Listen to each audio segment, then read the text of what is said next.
Okay, we were talking about the Vietnam War and the coverage that got on television. How did television coverage affect public opinion about the Vietnam War? Television's presence at that war is what turned the American public against it. When Lyndon Johnson decided not to run for re-election, his press secretary, George Reedy, told me that he said to him, "If I've lost Cronkite, I guess I've lost the American people." Waller came back from that war and said it's the wrong war at the wrong place at the wrong time. Everybody who went there felt that. All of us who went out there, gung-ho, kept wondering what we were doing there. We never could figure out what we were doing there.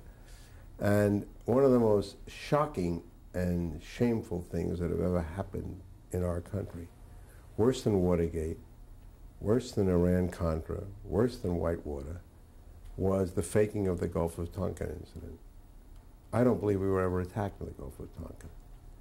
I think Lyndon Johnson was looking for an excuse to go to war. And if you read the cable traffic between Pacific headquarters and the two destroyers, the Maddox and the Turner Joy, that were in the Gulf of Tonkin that night, they were urging them to say they were attacked, and they weren't even sure they were. It was a bad chapter. The Vietnam War probably would have gone on more years than it did if it weren't for television. Every guy who went out there, either from a newspaper or radio or television, had a note of disgust in his copy, wonder why we were there. I think that's why there was such strict censorship during the Gulf War, because they said, hey, we're not going to do that again. Let these reporters run around and tell them we don't belong here. It was one of television's proud moments, the Vietnam War. And Morley Safer, who works for me, was as good a reporter as ever carried a microphone into battle and a camera. He was sensational there. Did he do a piece on the Vietnam War that was He went back. Yeah, he went back to Vietnam. Morley's famous story of the Vietnam War was when he caught the Marines using their cigarette lighters to burn down a village. And at Cam Ranh. I was there. I was there doing a thing on Westmoreland. I never could figure out what we were doing there. And nobody I know who ever covered that war ever came back figuring it was the right war at the right time, the right place. Even the President of the United States thought it was a terrible war.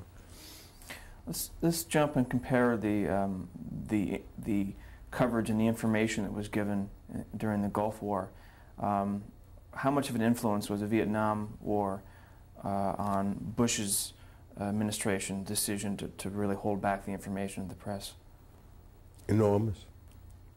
What they didn't want was they wanted to paint themselves as heroes.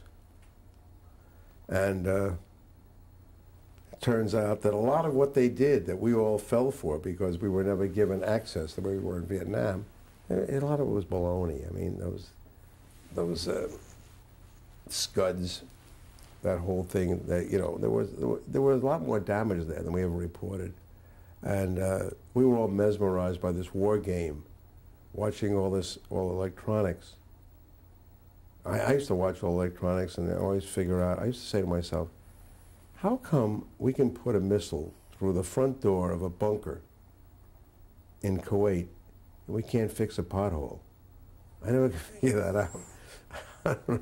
But they were playing, the military was having a ball. Now it turns out that these guys are all ducking responsibility for what happened to these guys with Gulf War syndrome. Were there strict guidelines that were established to control after the Gulf War? Yeah, well, there were a lot of unwritten ones. They just didn't make themselves all that available, and you couldn't wander around that way you could in Vietnam. And there was no censorship out of Vietnam. You could say anything you wanted to say. Was that frustrating for you, being a war correspondent, working in the Vietnam War, and now to see this Gulf War happen and not be able to get close to it? Yeah, I think so, but I think, like most Americans, we all reveled in the, hey, look at us, we're kicking the bejesus out of these guys, and you know, it's terrible. You get into this, no matter how sane you think you are, you kind of love to watch planes take off from the decks of carriers and watch bombs falling and missiles going in, and you keep saying to yourself, you know, you really shouldn't be all turned on by all this, but you are. There's something fascinating to men, and now to women who are all in the armed forces, about war. I wish it weren't so, but it is. A little smaller war was Richard Nixon's presidency and specifically the Watergate. How did that change the scope of television? Well, that was a newspaper story. I mean, television did pretty well with the hearings, but nobody can take anything away from Woodward and Bernstein in the Washington Post, who owned that story. It's the last time anybody's going to own a story, I think, but they did. I want to go over just a few of the people that have become trademarks in 60 Minutes. Marley Safer, describe him and why you chose him as a co-editor. Urbane, witty, great reporter, writes like a dream. Dan Rather. And you, I think you hired Dan Rather in 1976. Mm-hmm. Describe working with him. It's all right. He left. He went back to the Evening News, and I guess he's happy there. Ed Bradley. Ed Bradley I love. Ed Bradley is one of those guys who just leaps off the screen. Ed Bradley is one of those guys you want in your living room, and is so believable and handles himself so well that people say things to Ed Bradley they don't say to other people. 1991, Harry Reasoner retired from 60 Minutes. How did that affect the show? Well, I would have preferred that he didn't. Harry had some problems. Had lung problems from smoking. The great thing about Harry Reasoner was he was the kid who came from Iowa, and he brought Iowa with him.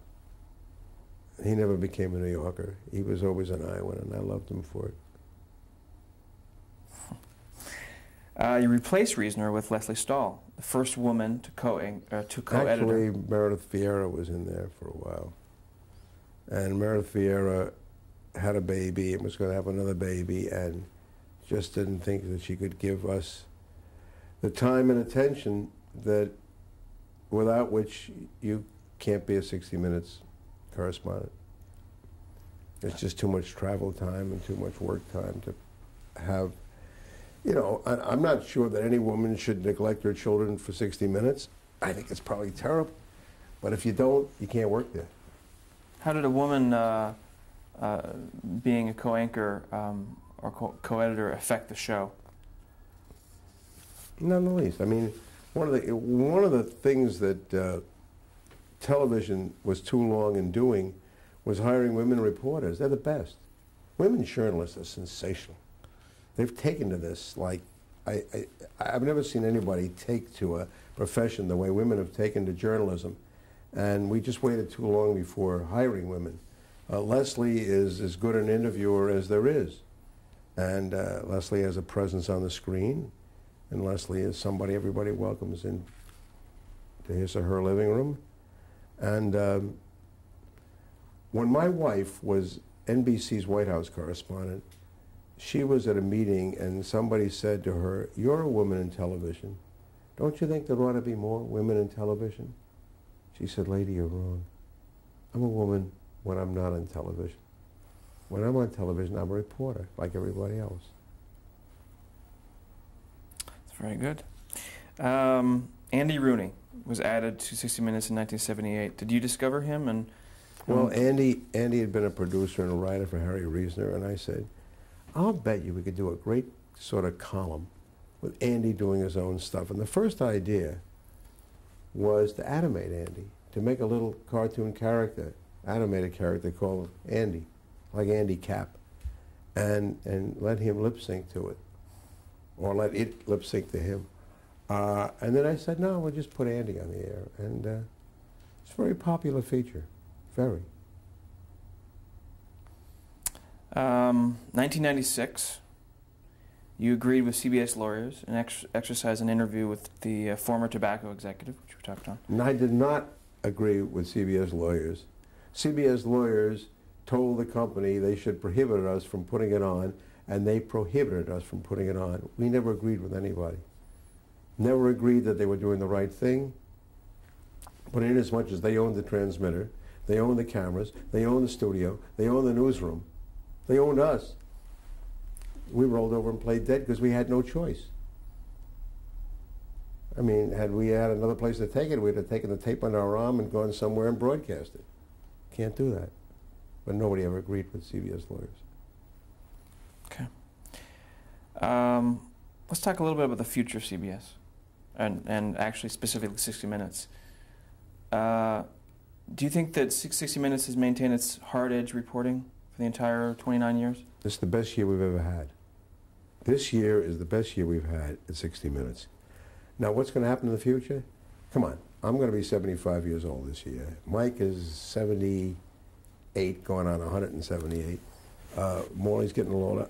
The future of 60 Minutes, in my view, will be Christiane Amanpour, who now works for CNN, who does 5 stories a year for us, and who is about as good as they come, and Bob Simon, who is our Middle East guy who's been doing stories for us. We'll do one a week from tonight, who is just great. I don't know. If you ask me who I'd like to have right now, Peter Jennings. I think we can keep this thing going forever, long after I'm dead, or in an old man's home somewhere, watching on Sunday and trying to remember that guy's name. What is that girl's name? Leslie something, I don't know. I remember her. What about the audience of 60 Minutes? I'm assuming they're older also, and is there a way maybe to attract a younger? No, the older people are coming back. This country's getting older. It's not getting younger. People are living longer. And a lot of things have converged. The loss of we got VHF, we got UHF stations in Atlanta, Milwaukee, Detroit, among others. It's awful tough to get an audience with a UHF station. We claim that the Nielsen ratings are slanted toward and have an awful more people in there who are not 60 Minutes people than are 60 Minutes people. Puts me in a tough position. I'm the last guy in the world who can holler about Nielsen's. I've been in the Nielsen top 10 for 20 years, which is 8 more years than Lucy. Television's a different animal these days. How long will CBS stick with a prestigious broadcast that makes them proud as well as us proud? I don't know. I don't know that there isn't going to come a time when there's no longer room for that. I hope that day doesn't come. I've got 3 3/4 more years to go on a contract. I'll be 78 when the contract's up. I hope 60 Minutes is still around. I think it will be. If it isn't, it was a great 50 years at CBS. Sensational. What's the most rewarding aspect of working in broadcast journalism for you personally? I don't know. I would rather spend time in an editing room or at a word processor writing for 60 Minutes than anything else I can think of. One of the things that worries me about retiring, which I don't think I ever would, but if I had to, somebody said, get out. I don't know what I'd do with myself. You know, I don't fish. I don't ski.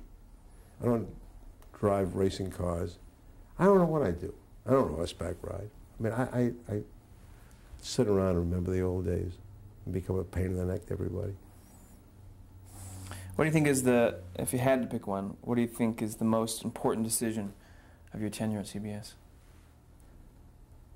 To tell him I was bored silly with documentaries, and I want to start a new broadcast. Biggest regret?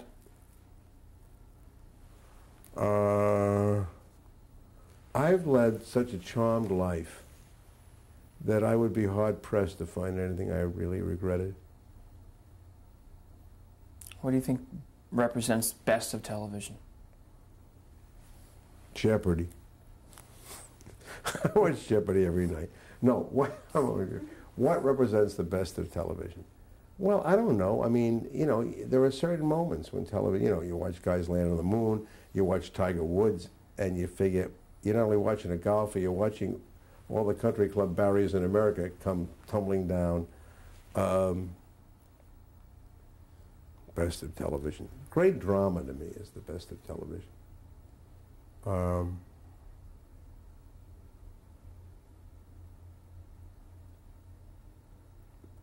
I don't watch all that much television. I'm not kidding, I do watch Jeopardy. I love old movies. I love that AMC and you got to realize I'm a different animal. I'm going to be 75 years old. I've kept this show young and vibrant and going, but I don't know. I don't know how long, much longer I'm going to be young and vibrant and going. The biggest mystery to me in my life is that why the fatigue factor hasn't set in. I have no idea why. You would assume at this point you'd be kind of fatigued and you figure, I don't want to get to the office. Right now, I want to get to the office so badly you can't believe it. Well, I'll let you go in a couple minutes. Do you think television news still serves as a watchdog for society?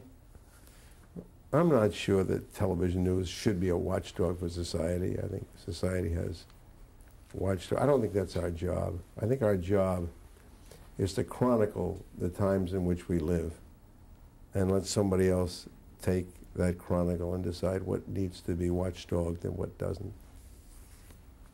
Okay. There are a few names here I just want to throw out to you and ask you to describe, just in a few words, a sentence, one word if you want. William S. Paley.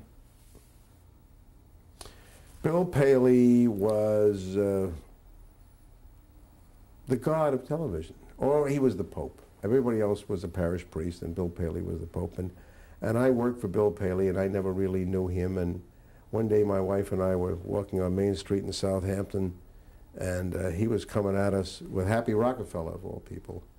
And I said with great trepidation, because it was like a parish priest going up to the Pope, and I said, "Excuse me, Mr. Paley, but my name is Don Hewitt, and I work for you." He said, "Oh, I know that." And he said, "Hey, you guys got a house out here?" And I said, "Well, no, we have a little condo we just bought." He said, "Well, yeah, give me your phone number. You got a phone number?" And he took out his... And my wife actually said to William S. Paley, "We don't give it out." And I froze, and he froze, and he broke into this great infectious grin, and he said, "I bet you'd give it to me." And Marilyn said, "I bet you're right." And from that moment on, we became very close. We spent almost every weekend with Paley, and we were a great mutual admiration society, and I was doing well for his company, and he was doing well for me, and he was my hero, and we were good friends, and we were with him the night he died. We were in the bedroom the night he died.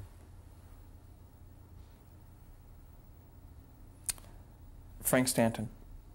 Frank Stanton was a junior Bill Paley.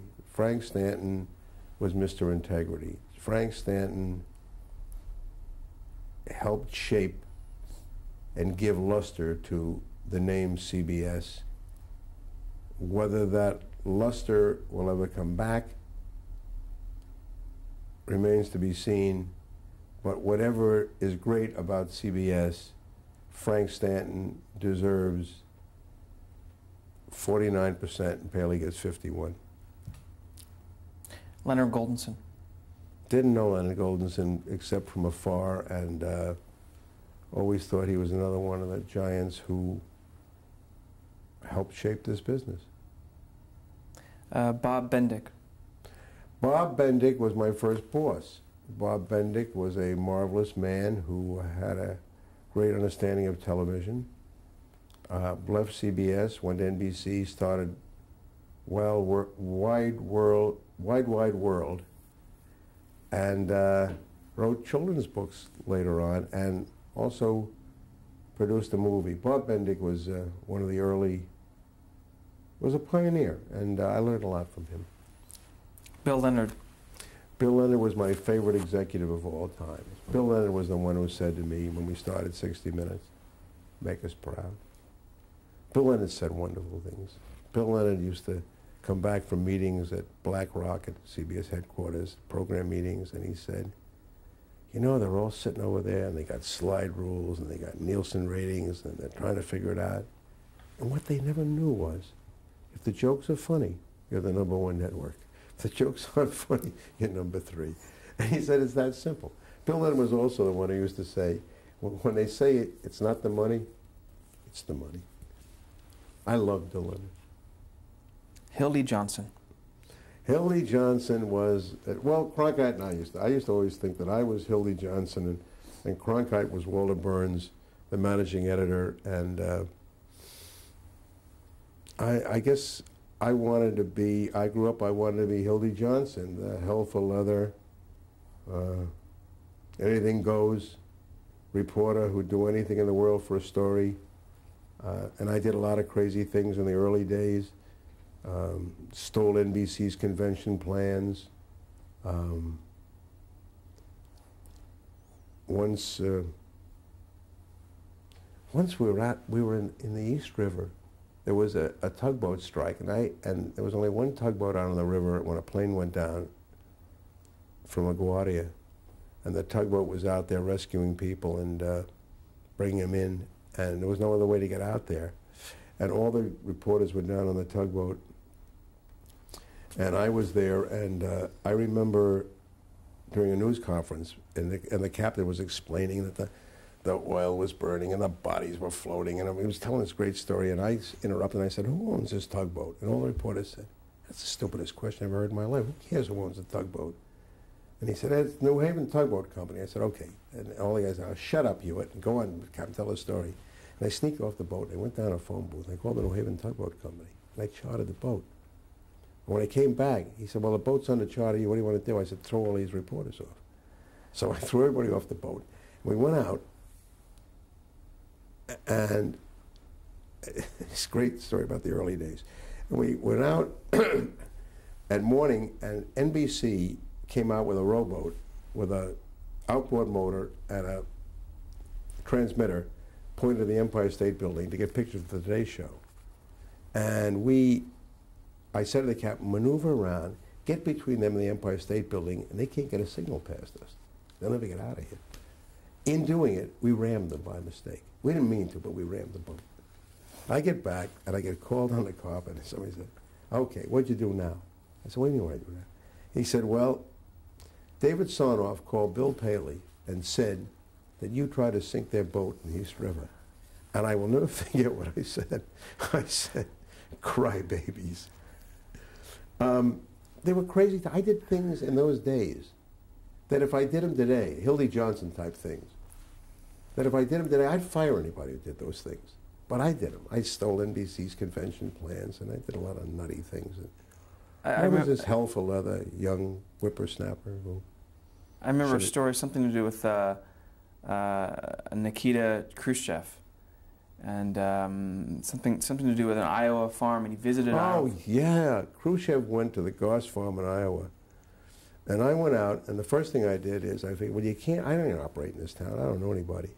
So I went around to the police chief, and I said, "You got a lieutenant or somebody who can be my driver while I'm here?" He said, "No, the ex-chief, he retired this week. Would you hire him?" I said, "One condition. Can he wear his chief's uniform?" He said, "Sure." So this guy I've got the chief as my driver. We're going everywhere. Now, he says to me, "Listen, when I'm asleep at night, you got nobody to be with you. Tell you what, come with me." So I go with him.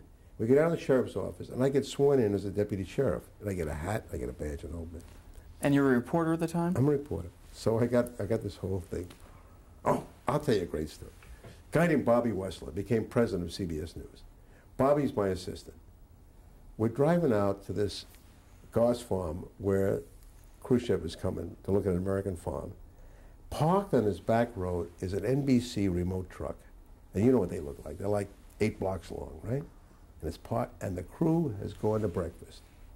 And they left the keys in the ignition. I look at the keys, Bobby looks at the keys, and he says to me, "You ain't got the guts." I said, "Try me." I said, "Do it." So we get in the car, the two of us. We start the thing up. And he said, "What are we going to do with it?" I said, "We put it in a cornfield.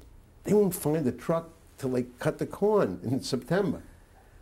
We back up about 10 feet, and I hit the brake. I said, "Bobby, we're crazy. We're hijacking NBC's remote truck. This is really nutty." And he said, "You're right, put it back." So we drove back. We got into the same rut where we were sleeping over. And we got out, and we started to go back into town. And Bobby said, wait. I'll never forget this. He went back, and he took out his handkerchief, and he wiped the fingerprints off the key. So now we get out to the Goss farm. There's a crew there from Omaha. They don't know who I am. And I'm wearing my sheriff's hat, and I got my sheriff's bag. And I hear one of these guys say, one of the guys says, "That's the sheriff. Let's butter him up. I bet he can help us." So the guy's going, he said, "Hey, Sheriff." I said, "Good morning, fellas." I said, "What are you guys doing here?" He said, "Oh, he said, "We're doing things. And CBS doesn't know what we're doing." I said, "Really? What do they got?" He said, "Well, we got a camera up in that corn crib, and they don't even know there's a camera in there." I said, "Boy, you guys are smart." I said, "Would you excuse me for a minute?" And I went back to try. Put a camera in the corn crib. And I went back, and they took me on a tour of the whole thing. So I get back to New York. Again, I get held. They say, "Okay, now you did it." I said, "What?" "NBC has complained that you were impersonating a police officer in Iowa." I said, No. I was a police officer. I got sworn in. I got the badge. I got the hat. I wasn't impersonating anything. But they were crazy times. I mean, it was, as I said, anybody did that today, I'd fire them. But would you also respect someone that just pushed the envelope a little bit to get the story? Yeah, I would. Sure. As long as they don't go as far as I did. I stole NBC's convention plans once. What was the result of that? Oh my God, it was a page 1 story. And all I remember is the guy I stole it from came looking for it in my hotel room. And it's the guy's name, he was a guy, a big, tough guy from NBC. And he said, I gotta have him, you gotta give me back, I get fired if I don't get those plans back. So I said, okay. And I gave him back to him, and he said, "Boy, you don't know what this means to me to get this back." He said, "This was so important to me. I'd have thrown you out of the window to get the things back." Ha, ha, ha. And this was the plans for NBC's convention? Yeah, right. All over, ha, ha, ha, ha, ha, right? Next morning, there's a banner headline in the San Francisco Chronicle. It says, "NBC unit manager threatens to throw CBS producer out a 10th floor window of the Fairmont Hotel." It was, all hell broke loose. What did Stanton think?